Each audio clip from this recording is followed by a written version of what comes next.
When we arrived on the South Devon coastline this morning, we found scorched earth and blackened gorse. We thought the wildfires which had raged through the night were under control, but as we were filming with the fire service, flames reappeared. Soon this picturesque beauty spot was once again engulfed in thick smoke. At the moment we are having to rely on shuttling water to keep this the fire at bay, which is very difficult to access, and because the conditions being so hot and dry and with the wind off the sea is proving challenging to keep at bay. Wildfires like this are not unusual during the warm summer months, but they seem to be getting more frequent, which is putting a physical and logistical strain on the emergency services. It is really draining. All the local crews have been excellent with their commitment. We're trying to keep everyone hydrated, obviously because of the weather conditions.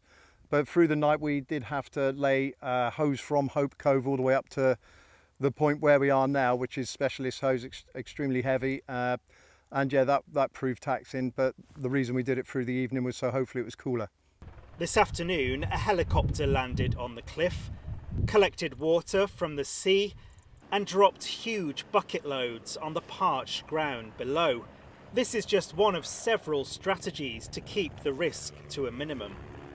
This fire has now been burning along this stretch of coastline for around about 2 months. The fire service say every time they think they've got it under control, it flares up in a different area. And the problem is that all this grass and vegetation and gorse is so tinder dry that the slightest spark can reignite it, and when the wind picks up like this, it can have a devastating impact. The problem is we can only get to this, or the fire service can only get to this from the top of the cliffs. So as the fire burns down below the fire breaks that we've cut, it obviously cuts around those and then comes back up again.